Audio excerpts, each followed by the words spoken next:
Bonjour à tous, bienvenue dans Smart Job, le rendez-vous emploi de Bismart. Je suis très heureux de vous retrouver avec dans le cercle RH eh bien, nos experts. On va s'intéresser aux retraites bien entendu, à cette conférence sociale, elle a lieu à Matignon, et puis ce Conseil européen.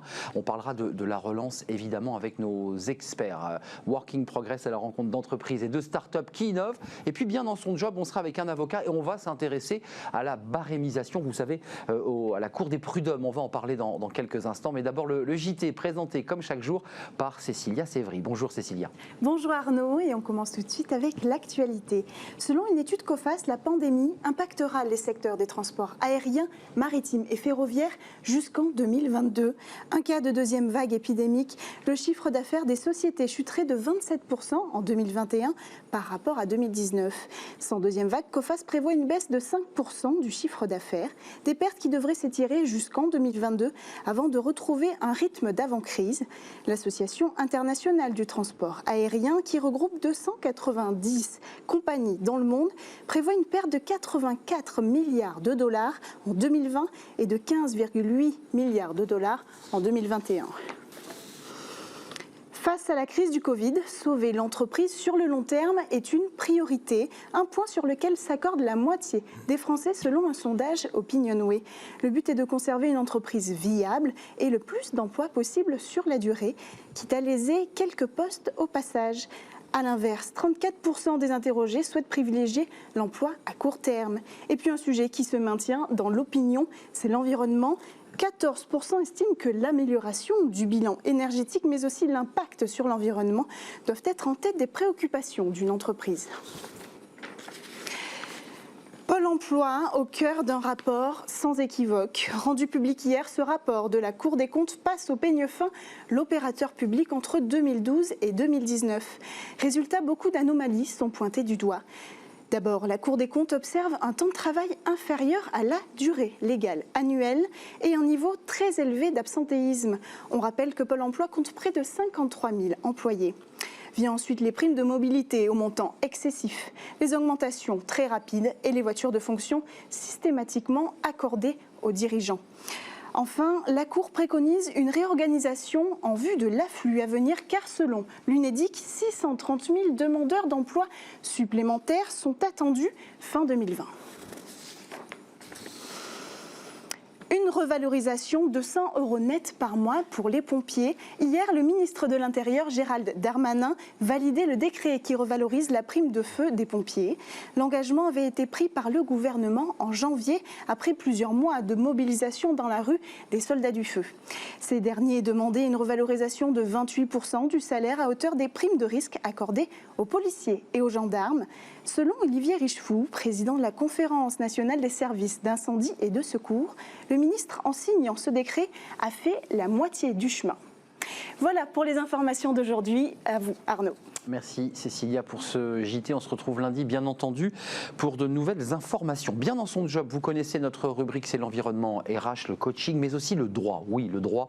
Et on en parle avec maître Emmanuel Burger. Bonjour Emmanuel, avocat à barreau de Paris, spécialiste en droit du travail. Alors là, on s'intéresse à un sujet qui est évidemment lié au conflit entre l'employeur et évidemment le salarié. C'est la barémisation. Alors c'est un mot un peu barbare, mais si vous vous souvenez de l'actualité, c'était l'ordonnance de 2017 d'Emmanuel Macron qui donnait quoi? Qui donnait un cadre légal aux chambres prud'homales, c'est ça? Absolument, absolument. Il y a un avant et un après les barèmes, il faut dire ce qui est. Qui avait suscité le débat déjà à l'époque. Hein. Et qui continue.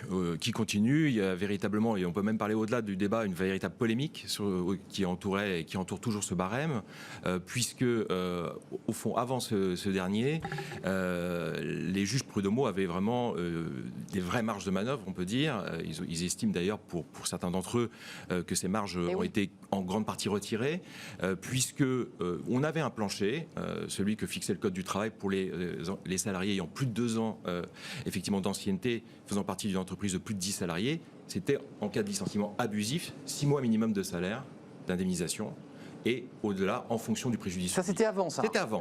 C'était avant. Sauf que les barèmes, et l'idée sous-jacente, et l'idée qui a été aussi vendue, il faut bien dire ce qui est, c'est plus de prévisibilité pour les entreprises, plus de sécurité juridique, pour permettre en principe, l'idée de la contrepartie, c'est nous recruterons plus facilement que le jour où nous licencierons. C'était l'argument. Ouais. Et effectivement, les barèmes instaurent des planchers, mais surtout des plafonds. C'est là-dessus qu'ils étaient attendus. Ces plafonds dont on dit, là aussi, qui tiendraient compte d'une sorte de moyenne prud'homale de condamnation. Ouais, c'est ça. En réalité, c'est plutôt un peu en dessous que la véritable moyenne. Ouais, ouais. Là aussi, ils ont été critiqués comme étant trop faibles pour les anciennetés assez faibles, hein, c'est-à-dire moins de 5 ans, des anciennetés qui ne sont pas nulles non plus, où là, effectivement, les indignations sont faibles. Et d'une certaine façon, on l'a vu, il y a un certain nombre de contentieux qui, à une époque, émergeaient, c'est-à-dire de saisines prud'homales, qui n'ont plus lieu, parce que entre les délais extrêmement longs prud'homaux. C'est très long, c'est 2 ans, c'est ça? C'est 2 ans, Ouais. oui, c'est ça à peu Ouais. près. Ça peut même, devant certaines juridictions, être un peu plus. Et puis, les enjeux financiers plafonnés faiblement pour les faibles anciennetés, une fois encore, ça peut effectivement faire réfléchir et, j'allais dire, dissuader certains d'aller plus loin, faire valoir leurs droits. L'entreprise évoque l'idée qu'effectivement, et on l'entend souvent, je ne peux pas me séparer d'un collaborateur. Ces barèmes devaient être la solution et la panacée. Simplement, on l'a vu au cours des mois qui ont suivi, eh bien, on l'a contourné. Il y a eu quand même des juges qui ont dit, bah non, on n'en tient pas compte. Alors exactement, c'est-à-dire qu'il y a d'un côté la sécurité juridique et puis l'insécurité qui, depuis le début, grève ces barèmes, puisqu'on a assisté à une véritable fronde prud'homale. C'est ça. De nombreuses décisions, de nombreux conseillers, y compris en départage, y compris sur les différentes sections, et à Paris également, mais pas qu'à Paris évidemment, ont décidé et fait valoir que ces barèmes, l'argumentation avait été présentée devant les conseillers bien entendu, hein, mais ils ont fait droit à cette argumentation qui consistait à faire valoir que ces barèmes étaient contraires aux textes internationaux. À la convention de l'OIT, absolument. la convention 158 de l'OIT, également à la charte sociale européenne, l'article 24 très précisément, il dit quoi? Très simplement, il faut une réparation adéquate et une indemnisation qui soit fondée sur le réel préjudice. Or, et les barèmes pour cet argumentaire-là, et pour les juges qui les ont été écartés, en tout cas n'étaient pas conformes au texte et n'offraient pas aux juges qui se sentaient dépossédés de leur pouvoir d'appréciation du préjudice les possibilités d'entrer en voie de condamnation dans les termes voulus, dans les termes réels du préjudice. Mais d'un mot, qui a raison? C'est le droit européen de l'OIT ou c'est le droit français qui prévaut? On a eu depuis un certain nombre de décisions et d'avis très important. Vous avez cette fronde prud'homale dont je viens de parler. On attendait de voir ce qu'allaient dire les juridictions d'appel.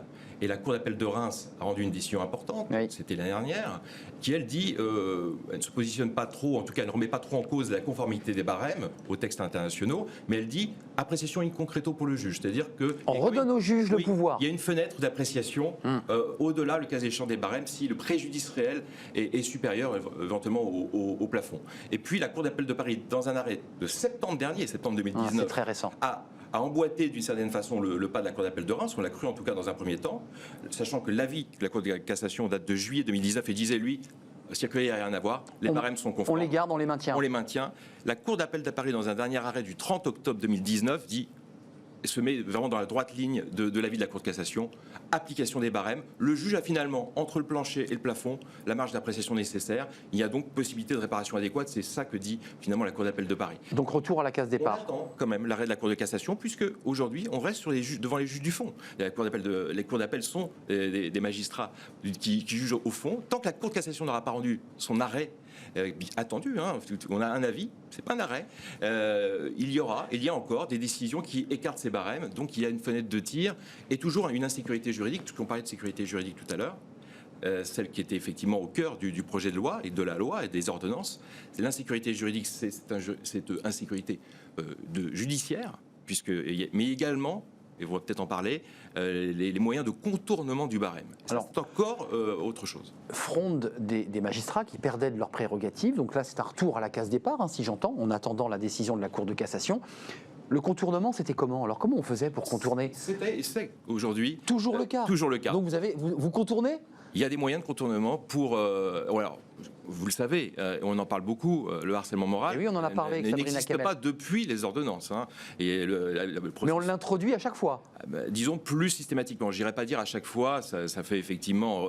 certains conseillers voient apparaître dans des dossiers parfois la notion de harcèlement moral qui semble assez lointaine de la réalité du dossier. Dans d'autres dossiers, cette fois-ci, on n'hésite plus à le faire valoir. C'est dilatoire. C'est pas dilatoire. C'est un moyen... Si le harcèlement harcèlement moral est démontré et que on est sur une problématique de licenciement, bien entendu, qui est contestée, dès l'instant où la preuve est faite et rapportée l'existence d'un harcèlement moral, il va contaminer d'une certaine façon le licenciement, et ce dernier, si donc le harcèlement moral a été démontré, le licenciement sera déclaré nul. Maître Burger, d'où l'intérêt d'y glisser le harcèlement moral. Le harcèlement, la discrimination. Parce qu'il déstabilise finalement. Exactement. C'est-à-dire qu'à partir du moment où le salarié saisit le conseil de prud'homme et qui fait valoir, même plus tôt, avant son licenciement, la notion de harcèlement moral, d'une certaine façon, l'employeur va tout de suite constater qu'il y a un risque à son licenciement, puisqu'il sait que sera articulé devant la juridiction Ça rend fragile.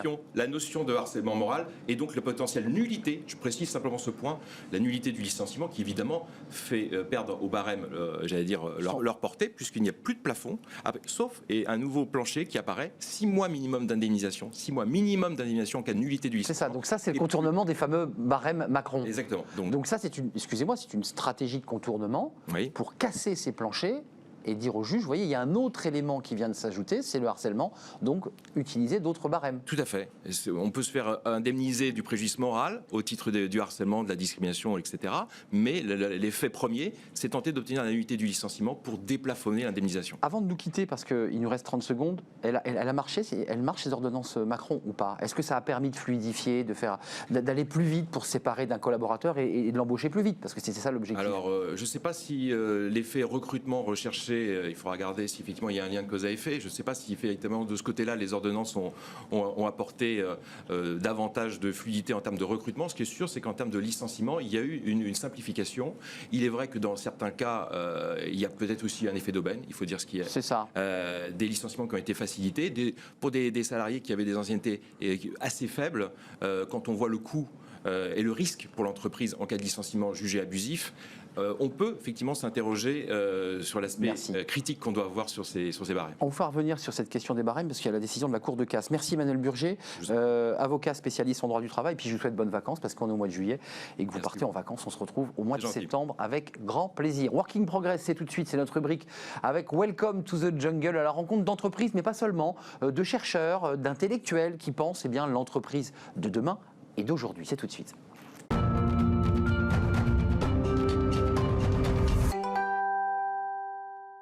Place à Working Progress. Vous connaissez notre rubrique chaque jour avec Jérémy Cléda, le cofondateur de Welcome to the Jungle. Bonjour Jérémy, vous allez bien?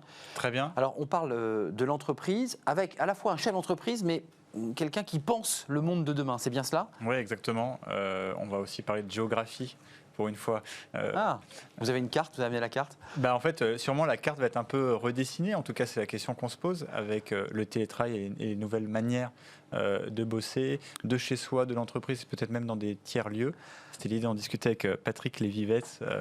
Vous êtes le président de la Fondation Travailler Autrement. Oui, donc je pense que c'était la bonne année pour observer les profondes mutations du travail.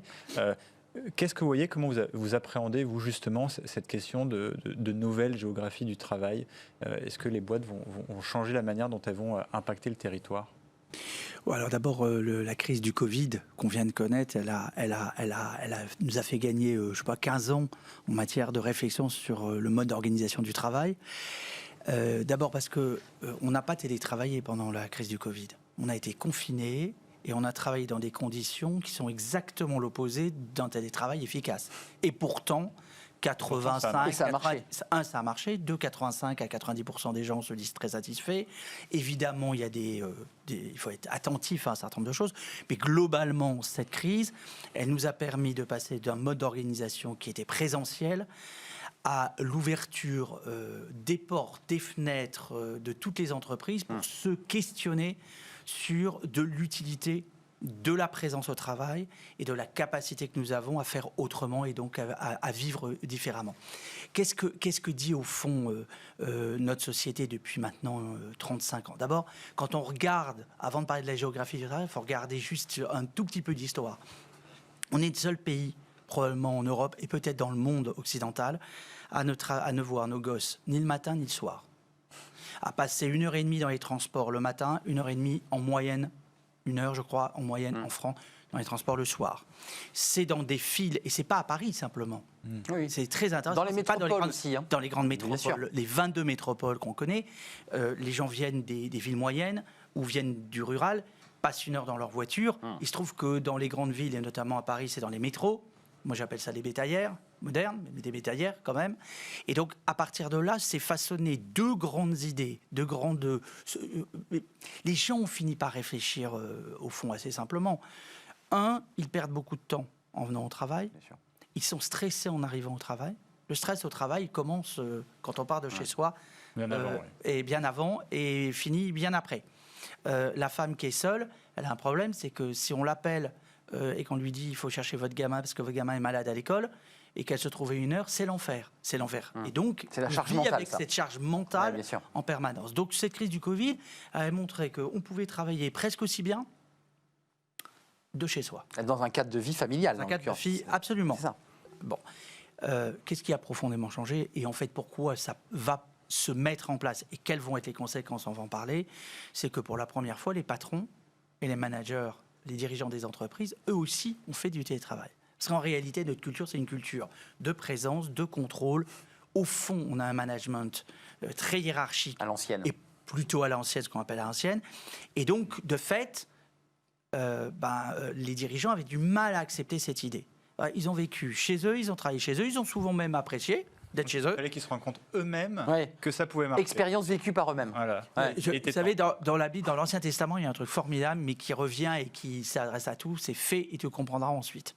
Vous avez fais et tu comprendras ensuite. Les dirigeants l'ont fait, Ils l'ont vécu. ils l'ont compris. Ouais. Donc maintenant, la charge de la preuve est renversée. C'est-à-dire, en fond, on sait que c'est possible et on veut le faire. Et donc la question, c'est le comment.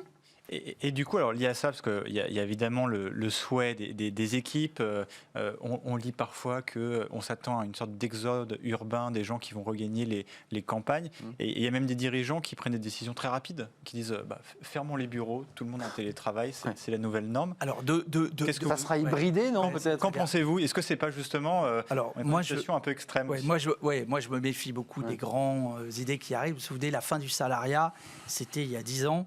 8 ans, vous aviez tous les grands magazines économiques, la fin du salariat, Ouais, etc., c'est vrai, ouais. la mode. Résultat, on n'a jamais eu autant de salariés en salarié classique, en contrat salarié classique qu'auparavant. Donc, il faut toujours se méfier. En revanche, ce qui est clair, c'est qu'il va y avoir une évolution. D'abord parce qu'il y avait déjà, compte tenu des loyers, du coût des loyers et de la vie urbaine, il y avait déjà une volonté de quitter les villes, Ouais. les grands centres urbains pour aller vers des plus petits. Avant le Covid, villes déjà. moyennes. C'était Ouais, une c'est vrai. tendance. Vous savez, Paris, c'est simple. Hein. En une mandature du maire de Paris, c'est un arrondissement de la taille du 5e arrondissement qui a disparu, qui est parti de Paris. C'est quoi? C'est plus 60 000 personnes. 60 000, c'est ça? 12 000 personnes Ouais. par. Bon, et toutes les métropoles le connaissent. Vous êtes dans une métropole province, vous allez dans une ville moyenne.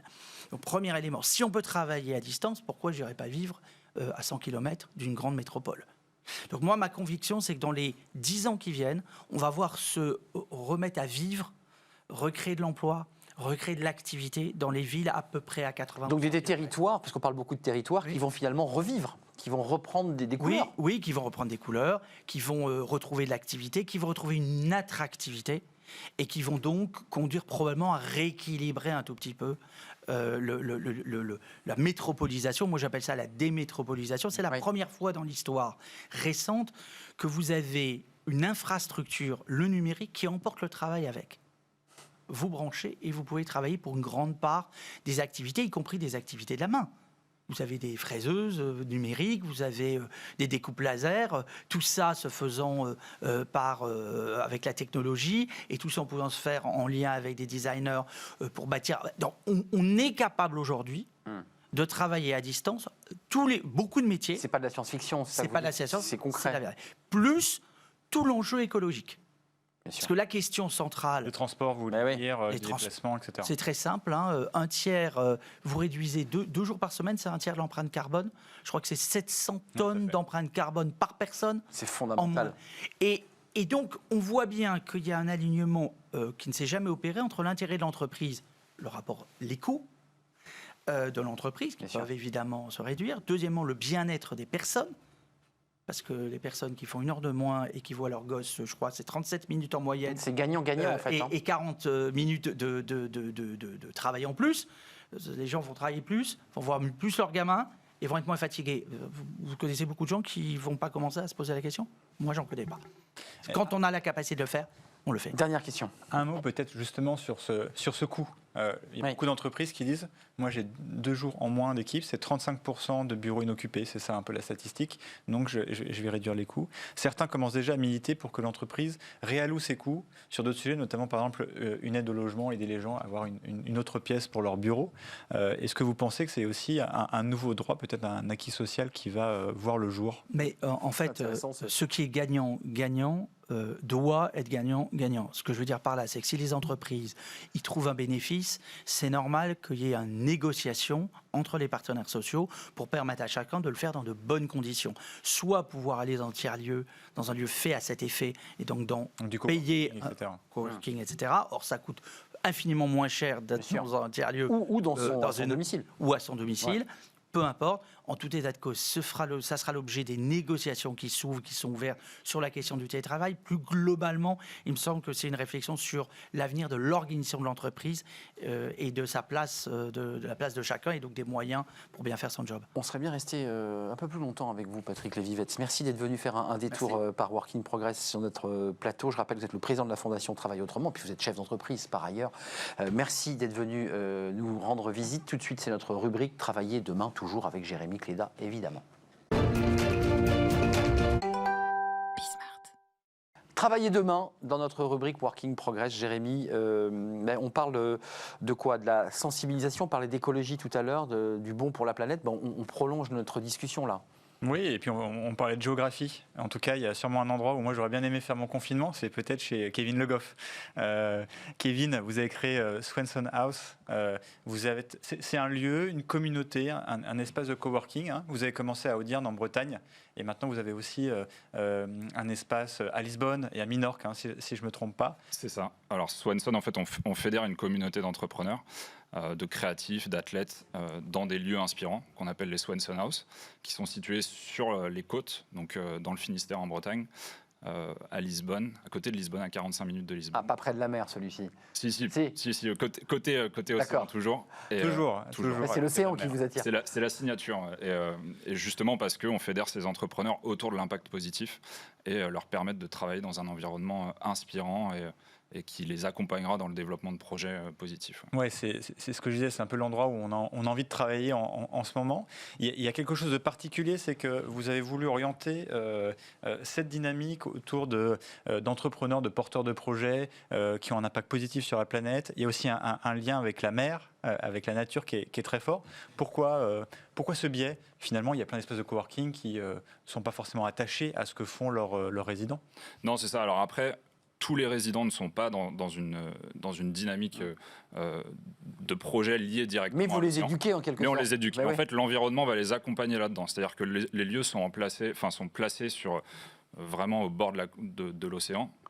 Donc on constate forcément ce qui se passe autour de nous et du coup ça les accompagne dans le développement de leur projet là-dessus. Donc l'idée c'est vraiment de fournir cet environnement-là et de leur donner le plus de clés pour développer. Mais quand ils viennent chez vous, qu'est-ce qu'ils cherchent? Au-delà du plaisir, je dirais très simple, d'être au bord de la mer, qui est évidemment très intéressant, mais il y a autre chose? C'est ça, ouais. Ça c'est l'enveloppe. Et après, il y a tout le contenu que nous, on va produire dans nos lieux. Donc des conférences, des masterclass, ce qu'on appelle des retraites. Donc là, c'est des séjours thématisés de 2-3 jours. On va faire venir des intervenants pour les accompagner. Des retraites, c'est-à-dire qu'on est un peu en méditation, on est un peu dans le calme, on est un peu dans le... À minima, on est dans un environnement... Déjà voilà, qui est sympa, qui est plus calme.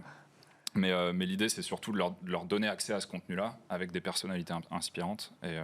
Et ça, c'est ce qu'on fait dans les murs de nos houses. Et le retour, ceux qui viennent de Paris, de grandes villes, comment vous les retrouvez? Vous les découvrez en arrivant un peu stressés, ils gardent leur voiture ou leur minibus, ils posent leurs valises. Et puis, comment ils évoluent? Alors, ces urbains. C'est ça. Après, c'est un constat qu'on fait en ce moment, là, post-Covid. C'est-à-dire que oui, comment ça se passe? Là où on avait beaucoup d'entrepreneurs jusqu'à maintenant, là, on se retrouve avec beaucoup de salariés aussi, qui ont eu cette capacité à pouvoir télétravailler et à anticiper un peu les vacances, parce qu'on est sur des lieux touristiques quand même. Et donc, ils ont eu cette anticipation offerte par leur employeur. Donc ça, on l'a réellement constaté sur les dernières semaines. Et justement, ils évoluent dans un environnement favorable et Et alors, est-ce qu'ils arrivent avec des clichés? Pas forcément, mais c'est des gens qui généralement ont une affinité avec le coin déjà. Donc ça, c'est important. Ouais. D'accord, ils étaient déjà... Oui, on en parlait d'ailleurs juste avant. On se demandait, les équipes désertent un peu les bureaux, l'entreprise va faire des économies sur certaines choses. Et est-ce que vous pensez que maintenant l'entreprise va pouvoir mieux sponsoriser, aider leurs équipes à pouvoir investir des lieux tels que le vôtre, avoir des environnements de travail un peu différents? Est-ce qu'on va vers ça? En tout cas, on parle beaucoup d'imposer le télétravail, ou alors, vous en parlez tout à l'heure, de faire en sorte que le télétravail devienne global et on supprime les bureaux, etc. Je pense qu'il y a un équilibre à trouver là-dedans. On ne peut pas obliger tout le monde à télétravailler, tout le monde n'est pas équipé pour ça et n'a pas forcément l'environnement pour le faire. Maintenant, il y a une réelle évolution là-dessus. Je pense qu'on a eu un test grandeur nature et qui appuie tout ça dans le bon sens et surtout qui va appuyer la seconde mission de Swanson House, qui est la dynamique de territoire, donc de ramener plus de monde sur des territoires ruraux, et ça c'est hyper important, et ça c'est vrai que pour nous c'est un bon point en tout cas, et pour le territoire surtout. Mais quand les gens sortent, ils vous disent, on retourne la table, on a eu des études assez intéressantes où beaucoup de cadres disent, bon ben moi je veux partir au vert, ça y est, ça les encourage ça, quand ils passent chez vous, ils se disent, bon bah il n'y a pas de doute quoi. Non, exactement. C'est un sas pour déménager ensuite ou pas? Ouais, c'est ça, Voilà. c'est Là, juste avant le déménagement quoi. C'est le constat qu'on a fait, ouais, c'est que là on est sur une période, Swanson, du moins en Bretagne, est implanté depuis 4 ans. Et là, on commence à avoir les premières transpos où on a des gens qui achètent, qui s'installent, qui viennent avec leur famille et qui changent soit de vie, donc de job, soit ont l'opportunité de... Ça y est, ça, vous commencez déjà à avoir Concrètement, ouais, donc ça on le mesure gentiment, mais en tout cas c'est des... Donc ils viennent vous revoir, vous avez vu, je suis revenu. Hein. C'est des gens qui sont installés... Mais pour de vrai. Là, ouais. Ouais. Donc ça c'est un bon point pour nous et c'est un bon point pour la ville aussi, donc c'est chouette. Yeah. Peut-être un dernier sujet clé sur le télétravail. Souvent, c'est vrai qu'on en parle énormément en ce moment. L'image qu'on en a, c'est une personne qui va bosser de chez elle ou dans un tiers-lieu. Mais parfois, on oublie un peu la notion de communauté. C'est vrai qu'on peut aussi tirer profit d'être dans un autre environnement avec des gens différents. Ça peut aussi nous aider dans le travail. Ce sujet de communauté, vous, comment vous l'adressez pour dire aussi, en fait, c'est pas tant le fait de travailler autre part, mais c'est aussi de s'enrichir d'autres personnes qu'on n'aurait jamais eu l'occasion de rencontrer. Exactement, et c'est tout l'intérêt de ces tiers-lieux. Faut les rendre vivants, faut les animer, et faut surtout proposer du contenu pour accompagner ces gens-là dans leur démarche, qui souvent est une nouvelle étape pour eux. Donc c'est important de proposer ce contenu-là et de les accompagner et surtout de garder une certaine homogénéité dans les personnes présentes dans ces lieux-là. Merci Kevin, j'aimerais vous voir à Audierne, peut-être à Lisbonne. Plaisir. Audierne, c'est un bel endroit, vous êtes le fondateur de Swanson House, qui est un lieu de coworking en Bretagne, on l'a compris, mais aussi dans d'autres pays, Minorque et le Portugal pour Lisbonne. Merci à vous, merci à Jérémy Cléda de partager et de nous faire découvrir toutes ces histoires et ces parcours passionnants. Welcome to the jungle, vous en êtes le cofondateur. Tout de suite, c'est notre cercle RH, nous sommes en retard et je vous présente mes invités. Ce sont des experts, on parle des retraites, bien entendu, de la conférence sociale à Matignon, et puis Emmanuel Macron est au Conseil européen et on parle de relance, c'est tout de suite.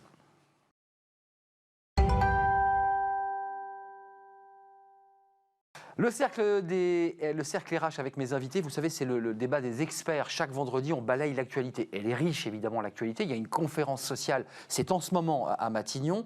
Évidemment, c'est Jean Castex qui l'avait annoncé. C'est la table ouverte et avec les partenaires sociaux. Conseil européen sur la relance, avec des pays européens qui sont un peu hésitants pour distribuer des subventions. Eux, ils veulent des emprunts. Et puis, il y a cette crise Covid. On la pensait derrière nous, les vacances sont là. Et puis non, les médecins nous disent attention, tous masqués, elle revient. C'est pas bon pour l'économie, c'est pas bon pour l'emploi. On en parle avec mes invités. Isabelle Lamotte, merci d'être avec nous, de faire partie de ce cercle des experts de Smart Job, directrice associée de l'activité People et Organisation chez Capgemini, qui est une très grosse entreprise, très grosse organisation. À vos côtés, Dominique Restino, président de la CCI de Paris, fondateur de MoveJ, vous y tenez beaucoup. C'est de l'accompagnement pour de jeunes créateurs, mais aussi de moins jeunes d'ailleurs, qui veulent créer ou reprendre une entreprise. Et puis je rappelle, on ne le dit pas assez, que vous êtes aussi chef d'entreprise vous-même.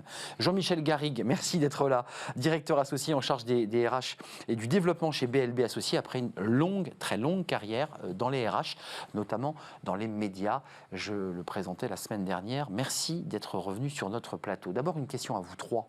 Vous êtes des acteurs de l'économie, d'une manière ou d'une autre. Cette crise Covid, On avait l'impression qu'elle était en train de partir, que l'économie repartait, qu'on relançait, et patatras, on nous dit tous un masque, attention danger. C'est pas bon pour l'économie, ça, Isabelle Lamotte, pas bon pour l'emploi. Non, évidemment, c'est pas bon parce que la confiance est la base de tout et que là, on pensait que c'était derrière nous. La prochaine ligne droite, c'est évidemment les vacances. Et là, d'un seul coup, ça revient avec deux sujets. Un, dans les entreprises elles-mêmes, se dire mais comment on gère ? C'est-à-dire comment on fait quand on a des cas Covid, etc. Et aujourd'hui, c'est compliqué. On voit bien, ça revient et on revoit au moment où les gens revenaient au bureau, le retour, doucement, est-ce que j'ai peur ou pas peur. Et puis derrière ça, d'un seul coup, tout le monde se dit, est-ce qu'il va y avoir encore un confinement ? Tout le monde dit non. En tous les cas, pas un confinement total. Tout le monde le craint. Mais d'un autre côté, on entend, on ne pourra pas se l'offrir.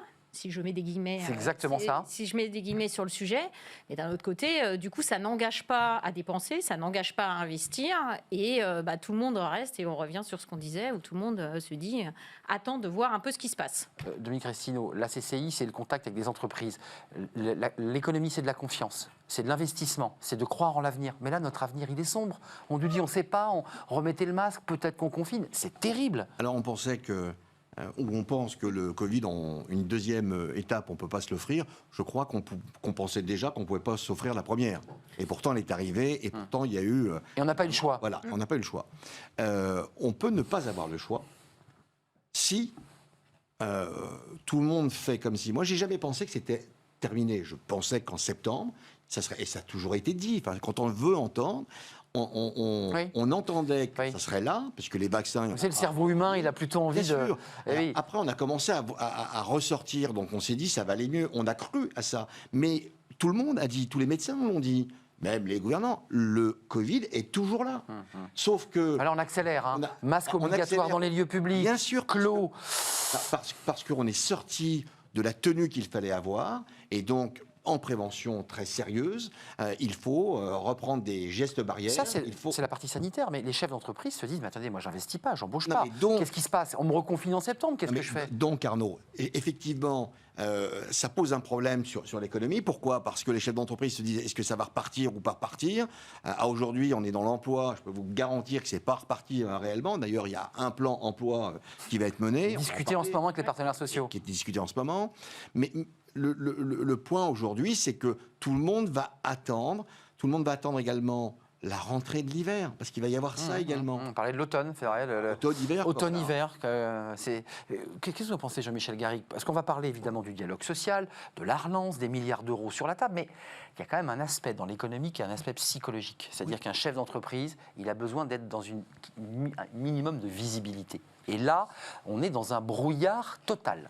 C'est tout à fait vrai, mais on est un pays qui est un pays naturellement protecteur. Prudent, en tout cas. Prudent. C'est ça. Mais on est dans un monde de protection sociale qui est quand même extrêmement marqué. Souvenez-vous, il y a quelques mois, juste avant le Covid, il fallait pleurer pour avoir quelques dizaines de millions d'euros pour des causes nationales. On a ouvert la planche à billets, dans tous les sens du terme, en France et en Europe. Oui, on va le voir là. Des centaines de milliards d'euros sont apparus comme par enchantement. Et du coup, quand vous parlez autour de vous, dans le monde des affaires, de tous les PSE qui vont venir, même sans deuxième Covid, tout le monde sait que le dernier trimestre va être extrêmement difficile. Ce que vous entendez comme petite phrase après, c'est « Oh ben, on fera tourner à nouveau la planche à billets, ce sera des dizaines, peut-être même des centaines de milliards d'euros supplémentaires, mais puisqu'on en a l'État prendra en charge. On en a déjà 600 ou 700 milliards qui ont été dépensés, pourquoi pas 200 ou 300 de plus C'est personnel, comme on dit, vous savez, dans les casinos. Dans les casinos, ouais. Exactement. Enfin, ce que vous dites là, avec le sourire, c'est tragique. Hein, mais c'est tragique. Parce que ce sont des milliards qu'il faudra un jour ou l'autre rembourser. Je vous ai vu sourire, puisqu'on parle du Covid. Il y a quand même une conférence sociale qui est en ce moment même à Matignon. Les syndicats sont de nouveau autour de la table. Là, on va rentrer dans le concret et on parlera du Conseil européen, parce que là aussi, c'est des milliards d'euros. Bruno Le Maire disait... Emploi matin, midi et soir. C'est sa phrase. Moi, j'ai l'impression que Jean Castex, il dit dialogue social matin, midi et soir. Non, c'est bien comme ça de mettre le dialogue social au milieu de tout. J'ai l'impression qu'on ne parle plus que de dialogue social. Alors, on est en France, le dialogue social est un des éléments clés autour de l'emploi, en particulier sur les grandes entreprises. C'est-à-dire que quand on parle dialogue social, il ne faut quand même pas oublier que très souvent, on parle quand même essentiellement des grandes entreprises, oui. Petites entreprises, il n'y a pas de autres syndicat. modalités, parce qu'on parle toujours des salariés. Mais haute modalité de travail, on en parlait tout à l'heure, de quelle protection parle-t-on? Et là, on voit bien qu'il y a une vraie chose. Donc oui, il faut... Pour être précis, vous parlez de ceux qui sont des entrepreneurs indépendants, Absolument. qui se débrouillent tout seuls, en leur petite boîte, ils n'ont pas de dialogue social. Ils se débrouillent Enfin, comme ils peuvent. Non, mais ils se débrouillent, je veux dire. Et puis pour font ce qu'ils revenir sur peuvent. ce que disait Jean-Michel, on parle de protection. La protection, elle est très forte à partir du moment où on a un statut de salarié lié à un emploi de salarié. Pour des indépendants, des freelances, des créateurs d'entreprises, etc. La protection, elle est différente. Donc Jean Castex, il en fait trop avec ce dialogue social parce que vous dites qu'il y a une pense qu'il partie de la remet- France qui n'est pas concernée par le sujet. Je pense qu'on a tellement dit précédemment qu'il y avait une rupture avec C'est ça. tout ça que voilà. Enfin, je pense qu'on revient à un moment où il prend sa place aussi. Donc il amène, il affirme Sa sa touch. différence, C'est la touch sa Castex. et son côté conciliation, etc. Mais vous y croyez, vous chez Capgemini, vous dites que c'est important ce dialogue social pour faire avancer les dossiers? Oui. Forcément, parce qu'aujourd'hui, dans les entreprises, et la législation française fait que de toute façon, si vous pouvez, sur tous les sujets qui touchent au Il faut travail, repasser par le... c'est une discussion et une négociation avec les partenaires sociaux. Donc ce sont des acteurs clés. Dominique Restignol, Jean-Michel Garrix, dialogue social utile, parce que c'est vrai que c'était un des premiers points, avant même son discours de politique générale, il a déjà réuni des syndicats qui lui avaient claqué la porte au nez sur les retraites. Là, il leur dit, bon écoutez, on va se réunir, on va parler de la relance, on va parler des retraites, de l'assurance chômage. C'est bien, parce que c'est vrai qu'Emmanuel Macron, il avait plutôt tendance à dire, le dialogue social, c'est lent, ça avance pas. Et puis quand ça l'énervait, il reprenait le dossier parce qu'il disait aux partenaires sociaux, écoutez, vous vous êtes pas mis d'accord, c'est l'État qui va gérer. Là, tout d'un coup, le dialogue social devient l'alpha et l'oméga de la politique. Du dialogue social, oui, après ça dépend quel dialogue social. Moi j'ai 2 chiffres. 97% des entreprises en France ont moins de 20 salariés. 66% n'ont pas de salariés, des entreprises. D'accord? Donc il y a du dialogue social pour là où il y a des... Voilà, mais il y a tout le reste.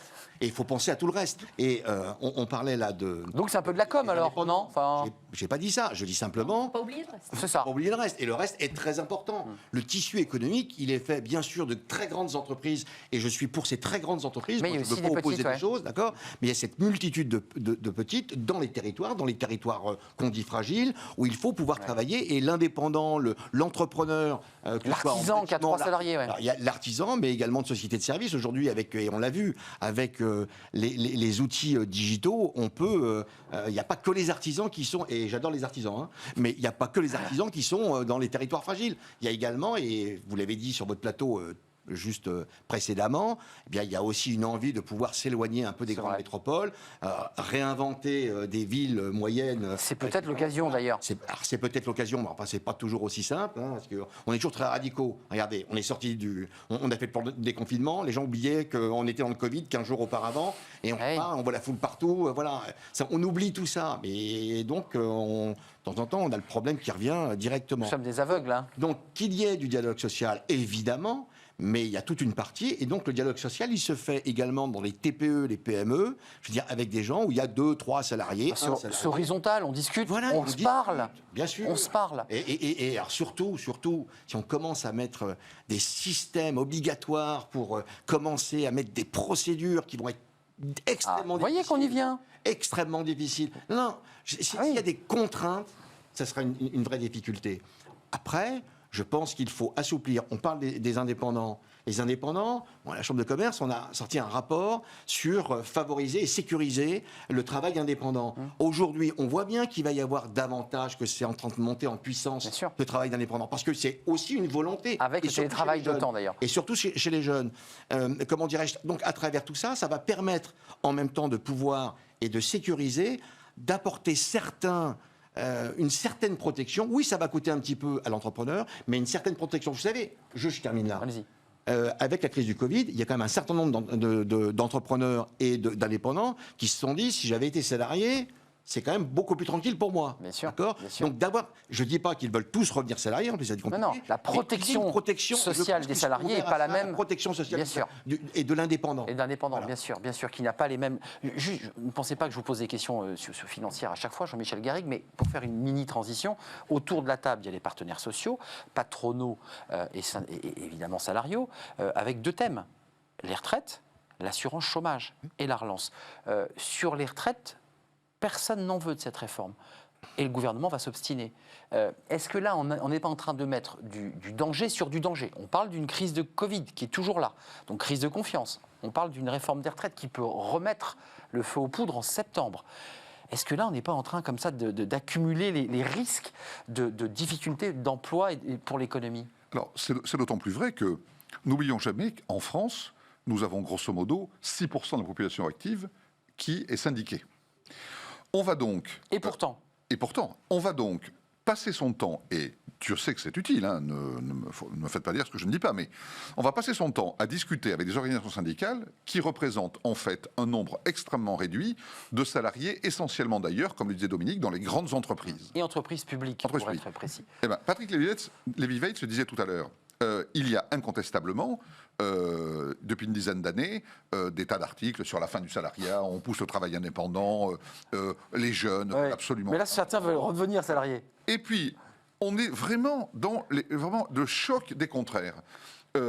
Aujourd'hui, on va discuter de sujets qui concernent l'ensemble des entreprises avec des organisations syndicales qui doivent exister, c'est incontestable, et nul ne songerait comment dirais-je, à envisager qu'elles n'existent plus. Mais elles ne représentent souvent qu'une part assez faible de la population, des gens qui sont déjà protégés parce qu'ils sont en CDI ou en CDD dans des grandes Donc entreprises. une minorité parle pour la majorité. Non, mais c'est de ça dont il est question. Excusez-moi de le dire cash. Oui, bien sûr. Pourquoi d'ailleurs a-t-on des circuits parallèles? Pourquoi Sud est arrivé et au début de façon totalement autonome Pour et maintenant contourner. en s'installant dans le paysage syndical, en devenant grosso modo un syndicat comme les autres, Plus radical que les radicaux. plus radical que les radicaux, mais un syndicat quand même reconnu, etc. Les gilets jaunes, s'ils sont existés, c'est justement parce qu'il n'y avait pas d'autre moyen de se faire entendre. C'est ça. Donc, continuer. Avoir un ministère du Travail, c'est une chose vraiment importante et qui a toujours existé dans les gouvernements, mais ne faudrait-il pas changer la dénomination de ce ministère pour l'ouvrir à toutes les formes de dialogue social, Oui. qu'elles soient du travail ou pas du travail? Et une nouvelle forme de Qu'elles travail soient d'ailleurs. de la société civile, qu'elles essaient de mettre un peu d'unité dans un pays qui en manque chaque jour davantage. Le ministère de l'activité professionnelle. C'est ça. Par exemple. Pour englober les travailleurs indépendants et toutes les autres formes de travail. Il nous reste peu de temps, mais il nous reste du temps. Il y a cette conférence sociale pour essayer de mettre sur la table, d'avancer. Certains disent que ça va être long parce que l'assurance chômage est en déficit, les retraites sont en déficit, la relance. La relance, il en est question là au Conseil européen. On est dans dit-on, un moment historique, puisque peut-être que les 27 réunis, évidemment en présence du président français, vont trouver une solution. Il y a 500 milliards sur la table, dit Ursula von der Leyen, qui prévoit 500 milliards. Alors il y a un petit bug, excusez-moi de le dire comme ça, parce que certains pays, 4 en particulier, disent non, attendez, c'est pas une subvention qu'on va donner, ce que vous évoquiez, Jean-Michel, c'est un prêt. Bien sûr. Qu'est-ce que vous en pensez de cette question européenne? Parce que là, on est en train de faire monter la crise sur le plan européen. C'est peut-être ça le bon niveau, non? C'est la même histoire que les 500 ou 700 milliards français. C'est ça. Parce que 500, 700. vous avez dit tout à l'heure, Arnaud, que oui, mais alors un jour, il faudra rembourser. Vous avez vu qu'il y a de plus en plus d'économistes qui disent mais pourquoi rembourser les prêts? Pourquoi ne pourrait-on pas purement et simplement décider de les annuler? C'est ça, on parle d'annulation de la dette. C'était le principe de Bretton Woods, je crois. Voilà. Pourquoi ne pas les annuler? Eh bien là, c'est la même chose. On va probablement arriver à un accord en faisant croire à ceux qui veulent que ce soit un prêt, que ça en sera un, et à ceux qui veulent que ce soit une subvention, voilà. Et les autres, on va trouver l'accord pour que ça soit mis en place. Et puis, comme on dit, le Seigneur, il reconnaîtra les siens. Ensuite, on verra bien le jour où il faudra rembourser. On verra bien si c'est un prêt ou si c'est pas un prêt ou si c'est en partie un prêt. Pour l'instant, l'essentiel, notamment pour la France et les pays du Sud, et aussi pour l'Allemagne, qui en a un peu assez d'être considérée comme celle qui n'est jamais d'accord pour aider les autres. Voilà, là, il y a un axe franco-allemand qui se dessine. Qui se crée. Là aussi, c'est historique en quelque sorte sur cette question. Mais le fait que Angela Merkel s'en aille parce qu'elle a décidé de partir, n'est probablement pas étranger à ça. Elle se dit, je pars, je veux laisser non seulement un bon souvenir économique, mais un bon souvenir social. Donc, elle crée un tandem avec le président français pour amener cette nouvelle politique européenne. Donc, ça va être décidé comme la France et l'Allemagne le veulent. Je pense que ça va, l'emprunt de 500 milliards ou la subvention de 500 milliards, les 3%. Ça va exister. Et puis le jour où il faudra rembourser, Angela Merkel ne sera plus là, Emmanuel Macron ne sera probablement plus là. C'est joyeux ce que vous nous dites. Après moi le déluge, quoi. Mais il y a un terme qui est nos enfants paieront. ressorti, c'est le roulement. Oui. Le roulement de la dette. Elle roule. Elle roule. Elle grossit d'ailleurs. Oui. Comme une boule de neige finalement. Je sais pas si c'est possible, en tout cas, enfin oui, avec les intérêts, Eh mais ben oui. il y a un roulement Alors, en l'état. on a aussi la solution du cantonnement qui a été clairement évoquée pour les milliards ou les centaines Oui, de milliards on français. en les disant, isole. voilà, on les isole. C'est la crise Covid. Ça. Exactement. Ouais, et on les sépare de notre dette structurelle qui existait déjà, mais qui effectivement était en train légèrement, je dis bien, de fondre avant le Covid. Hein. Faut pas, on n'avait pas atteint. Juste, ça m'intéresse parce que vous représentez aussi une entreprise internationale. L'Europe, c'est le bon niveau pour faire avancer cette question, parce que là, les chefs d'entreprise, ils disent, par exemple, ceux qui signent des alternances, on a annoncé 5 000 € pour les moins de 18 ans, pour être très concret, 8 000 € pour les plus de 18 ans. J'avais une invitée en plateau qui me disait, moi, je suis en train de signer une alternance, j'ai toujours pas les fonds et on me garantit pas encore les 8 000. Enfin, pour les Français qui nous regardent, on fait valser des milliards, mais concrètement, il faut qu'ils arrivent, ces milliards. Je mets hors chômage partiel, là où il a fallu agir vite. Vous êtes d'accord ? Oui, pour répondre à votre question, est-ce que l'Europe est le bon niveau ? Oui, enfin, de toute façon, il y a la France, il y a l'Europe. Je pense que le monde, il faut oublier. Hein. On est dans une situation où, déjà, l'Europe, on a du mal, donc on va oublier le reste. L'Europe, c'est le bon niveau. Oui, de toute façon, cet argent, on en a besoin. C'est urgent. C'est urgent, on en a besoin. Et moi, je pense comme Jean-Michel que de toute façon, l'argent va arriver. Et puis, après et nos enfants paieront la dette. C'est ça le hop-hop. Le point aujourd'hui, on en a peu parlé, mais le point aujourd'hui, c'est quand même tout ça revient, et c'était l'idée de la réforme des retraites et des choses, etc. C'est quand même, on est en train de pousser les choses sur nos enfants, qui, on pourrait en parler aussi, hein, sur les jeunes qui rentrent aussi sur le marché du travail. 700 000 qui vont essayer d'entrer sur le marché là. Franchement, c'est jamais drôle d'être vieux, mais moi, je me réjouis tous les jours de ne pas avoir 20 ans aujourd'hui. Parce que 20 ans aujourd'hui, il va falloir porter les choses. Alors, pas tous les jours, j'exagère, mais c'est un effet de... Voilà. Non, mais ce que vous dites, il y a une angoisse existentielle pour ce jeune de 20 ans. L'angoisse, c'est quoi l'avenir ? C'est quoi mon boulot ? La planète, les machins, etc. Enfin, franchement, quel monde ? Il y a de quoi à ça, et c'est eux qui vont payer. C'est-à-dire que c'est globalement, ils n'ont pas la main, ils n'ont pas la... Et la retraite, à 20 ans, ils nous disent, on n'en aura pas de toute façon, c'est pas la peine de se battre. Ma génération disait ça aussi. Hein. Oui, voilà. Oui, c'est vrai. Pour Si je le peux me coup, permettre, moi, je tiens pas le... On se souvient du moment où on avait 20 ans. Parce qu'à chaque fois qu'on a 20 ans, on voit les choses autrement. Quand on en a 50, 40... On les a toujours dans notre tête. Hein. Voilà, c'était plus facile avant. Je pense qu'il y a des périodes formidables. Quand on a 20 ans aujourd'hui, c'est une période aussi formidable. Oui, parce que là, vous faites référence à MoveJ. Non, mais on entreprend, on avance. Pas que cette prise de conscience, on parle de développement durable aujourd'hui, cette prise de conscience qu'il y a une planète dont il faut s'occuper. Dans ma génération, vous dites qu'il y a une opportunité dans cette crise-là. Il y a cette opportunité et je pense que personne n'est contre ça de faire davantage attention. Alors après, on appelle ça de la décroissance, de la croissance. Ça, c'est des mots. C'est des mots importants quand même. Hein. Oui, c'est important, mais Enfin, ça va dans un sens. Ça va dans un sens, d'accord. Mais je pense que c'est des phénomènes qui sont assez importants pour une jeunesse qui peut aussi saisir certaines opportunités, certaines chances pour transformer les choses. Alors, il y a des moments, mais il y a eu d'autres moments dans les années 74, il y a des moments qui n'étaient pas évidents. Choc pétrolier. Dans les années 91 et tout ça, 92, c'était pas évident. Et pourtant, c'était. Et 2008, c'était hier. 2008, c'était il y a 10 ans. Donc, il y a toujours des périodes qui sont un petit peu compliquées. Après, c'est le regard que. C'est surtout le regard. Mais là, la crise Covid m'a l'air totalement. Comment on va emmener cette jeunesse dans l'avenir ? Bah oui, c'est ce que dit Isabelle. Et comment on les accompagne ? Alors, ça, oui, mais ça, c'est un sujet. C'est un mur. Et ça n'est pas uniquement parce que la dette, elle est là, je peux le comprendre. De toute façon, on a besoin, vous l'avez dit, Isabelle, on a besoin de cet argent. Certes, on a besoin de l'argent, on a besoin d'une entente européenne. Je crois que c'est presque aussi important. C'est un tournant historique, là. Hein. C'est important que les 27 votent pour un emprunt commun et non pas un emprunt par pays, puisque vous précisez que ce sera une somme. Ça, ce sera la première fois que les 27, même si les Pays-Bas rechignent pour l'instant encore, à accepter cette subvention. Juste pour conclure, vous êtes aussi en contact avec les entreprises. Là, on part en vacances, les gens veulent se détendre, ils ont vécu un moment traumatique. La rentrée arrive. Il faut s'inquiéter là de la rentrée ? Alors, il faut d'autant plus s'inquiéter de la rentrée que il y a encore quelques semaines, quand nous étions en plein confinement, on entendait « demain sera différent ». Plus jamais ça. Oui, ça, le plus jamais ça a été... Oui. Nous ne voulons plus ça. Évidemment, ça ne sera plus ça. Évidemment, c'est à nouveau ça. Ça ne peut pas être autrement. Il y a des moments où, incontestablement, on ne peut pas vouloir le retour à une vie économique comme avant, tout de suite, pour que les entreprises... Et changer le monde en même temps. Et changer le monde en même temps. Donc, que ça aille différemment demain, voire après-demain, probablement. Et c'est là où les jeunes générations auront un impact extrêmement fort. Mais aujourd'hui, on va non seulement revenir comme avant, mais sans doute pire qu'avant. Il faut sauver les meubles. Parce qu'il faut sauver les meubles. Vous êtes d'accord ? Dominique. Oui, Il y a quand même cette idée de. Il y a une dynamique, oui. il y a une réalité. Je suis d'accord. Je pense simplement que la transformation, c'est pas blanc, noir de l'autre côté. Non, c'est un. Voilà, c'est le gris. C'est un processus. Voilà, c'est un processus. Et oui, avec les outils digitaux, il va y avoir une plus grande mobilité des gens. Oui, avec la prise de conscience dans le domaine du développement durable, il y aura toujours cette prise de conscience, mais ça va compter en pourcentage, en 3, en 4, en 5%, 10%. Mais on va sur ce chemin-là. Demain, je reste gratis. Non.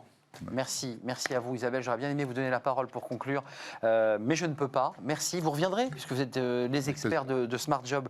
Merci pour ce débat passionnant. Isabelle Lamadge, je rappelle que directrice associée de l'activité People et Organisation chez Capgemini. Merci à Dominique Restineau qui est le président de la CCI de Paris, je n'avais pas précisé Paris, et puis Jean-Michel Garrigue, vous êtes directeur associé en charge des RH et du développement chez BLB Associés. Merci à vous trois. C'est notre livre, vous savez, le livre de notre fin de semaine sur Smart Job, à la rencontre d'un auteur qui va nous présenter son ouvrage. C'est tout de suite.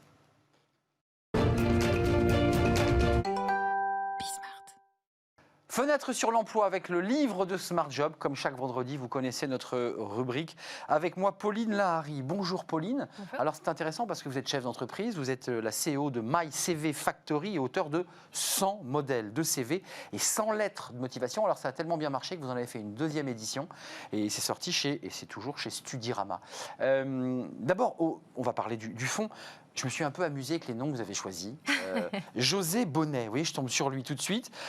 Vous êtes amusé à changer les noms comme ça? En fait, on voulait Vous de êtes la marré un diversité. En fait, on voulait de la diversité surtout. D'accord. Avoir de tout et des prénoms et des noms très très variés. Parce qu'évidemment, on pense à José Beauvais. Évidemment, ça vous fait rire, mais vous l'avez fait exprès. Sûrement. Les conseils pratiques, c'est intéressant parce que vous dites en conclusion de votre livre que finalement, un candidat, c'est comme un produit qui est sur une étagère. C'est un peu ça. Absolument. Et qu'il faut que le package soit beau. Ouais, c'est ça. C'est incroyable. En fait, c'est vraiment ça. Le CV, c'est une vitrine. Donc, on vient choisir d'abord. C'est comme au supermarché. On choisit probablement d'abord un produit parce qu'on le trouve beau. Ouais. Exactement. Et donc là, c'est pareil. On va avoir un CV séduisant et on va le choisir. Bon, bien sûr, pour son packaging, mais aussi pour son contenu et ce qui est écrit dessus. Mais c'est pareil au supermarché. Quand on prend un produit, on le regarde, il est beau, puis ensuite, on va lire l'étiquette. Donc, c'est vraiment. On va regarder ce qu'il y a dedans, si c'est bon pour la santé. C'est ça. C'est ce que fait, j'imagine, un recruteur ou une agence de recrutement. C'est quoi les conseils pratiques que vous donneriez à ceux qui nous regardent et qui auraient envie de lire votre livre? Les axes forts de ce livre sur les conseils. Les axes forts, c'est d'abord avoir une esthétique de CV impactante. Donc l'image. L'image, absolument. C'est la première bonne impression et c'est ça qui va quand même, on va dire, aider le recruteur à vous choisir. Ensuite, c'est le contenu. Un contenu chiffré, quantifiable, qui donne en fait du détail et du concret. C'est ça qu'on cherche. Aujourd'hui, maintenant, on parle beaucoup des compétences. Donc aujourd'hui, il faut un CV avec des compétences et des choses à faire valoir. En fait. C'est compliqué, hein, parce que quand on démarre, on n'a pas de compétences, on a un C'est diplôme. Ouais. C'est là où c'est compliqué. On a des compétences. On a le droit de mentir un peu? Non. Non, on n'a pas le droit. Non, surtout Enfin, pas. d'enjoliver, mentir est pas le bon mot. Marketer. Alors on peut... Marketer. Voilà. On peut le marketer On peut un se peu. marketer, absolument. Mais l'idée n'est pas non plus d'inventer une compétence qu'on n'a pas. Par contre, on peut très bien écrire voici les compétences que j'aimerais acquérir. Et ça, c'est intéressant. Ça, c'est pas mal. Ouais. Ça, c'est pas mal. Je veux aller vers ça Voilà. et je vais m'en donner les moyens. C'est ce que voit le Exactement. recruteur. Et votre entreprise va m'aider à y arriver. Il y a deux sujets, on en parle beaucoup sur ce plateau, les soft skills. Ouais. Utiles, de plus en plus utiles, ces soft skills. Oui, absolument. L'environnement au-delà du diplôme, je fais ça, je fais tel sport, Bien je me sûr. passionne pour la peinture. Ça, c'est un élément qui peut être une bascule pour un recruteur. Une bascule parce qu'on ne cherche pas, on va dire, quelqu'un qui a fait tous les diplômes qu'il faut. Alors très bien, s'il a son diplôme, évidemment. Mais on va chercher quelqu'un qu'on a plaisir à voir tous les jours. Aller au café avec lui le matin, discuter de tout et rien au déjeuner. En fait, il faut des gens avec qui on a des atomes crochus. Donc on va chercher, évidemment, quelqu'un qui nous plaît. Donc oui, le sport. Avec lequel on a des affinités. Absolument. Il y a la e-réputation, parce que c'est vrai qu'on a eu pas mal d'invités dans notre émission Smart Job qui nous disaient mais le CV papier ça marche plus. Vous dites l'inverse, ça marche toujours. Absolument, oui. C'est toujours ce qui est plébiscité par le recruteur, on est bien d'accord. Oui, qui doit être accompagné d'un beau profil LinkedIn, par exemple. Alors justement, venons-en à la e-réputation. Qu'est-ce que vous appelez dans votre livre la e-réputation? C'est-à-dire qu'il faut nettoyer un peu les choses Oui. un peu sales, un peu pas agréables à entendre, à voir et à regarder? Oui, on peut penser au Facebook, hein, qui peut avoir des photos de nous, il fut un temps. On peut penser à Google Images, qui garde les photos aussi de nous, il fut un temps. Donc voilà, l'idée, c'est de faire un petit nettoyage effectivement sur son image Google. Et après, sur LinkedIn, évidemment, travailler son profil, se former sur LinkedIn. Hein. De plus en plus, je vois ça, des formations sur LinkedIn qu'on ajoute à notre LinkedIn. Et voilà, vraiment avoir quelque chose de bien crédible, en fait, online. De crédible online, Ouais. mais aussi que son environnement de la e-réputation soit nettoyé. C'est ça. Comment on fait là concrètement? Comment je fais moi pour Alors là, tirer on une tape- photo horrible? on tape notre nom dans Google et on voit ce qui sort, évidemment. Il peut y avoir des blogs aussi qu'on a eu, il fut un temps. Donc là, il faut aller contacter le blog, l'administrateur de ce blog. Retirez-moi ce Ouais, blog. Retirez-moi le blog. Donc c'est une demande à faire de notre C'est part, lourd, hein. qui doit venir de. Oui, c'est ça. Donc ça prend du temps parce que c'est pas tout de suite. Parfois, cette personne elle est plus sur le blog. Enfin bon, il y a plein d'histoires comme ça il faut bien regarder. Sans modèle de CV, sans lettre de motivation. Je vous ai taquiné avec les noms, mais c'est vrai que vous ne pouvez pas mettre de véritables noms. Donc Non. vous avez inventé ça. des profils. C'est la 2e édition, c'est sorti chez Studirama. Puis je précise que par ailleurs, votre métier, c'est votre société qui s'appelle My CV Factory. C'est votre cœur d'activité. Absolument. Merci d'être venue, Pauline Lahari, avec votre livre et votre passion des CV. C'est la fin de Smart Job. Je remercie Fanny Griesmer qui m'accompagne dans l'émission chaque jour. Et puis toute l'équipe technique, évidemment. Je la salue. Bon week-end. Restez fidèles à Bismart, bien entendu. Puis on se retrouve lundi pour de nouvelles aventures. Bye bye.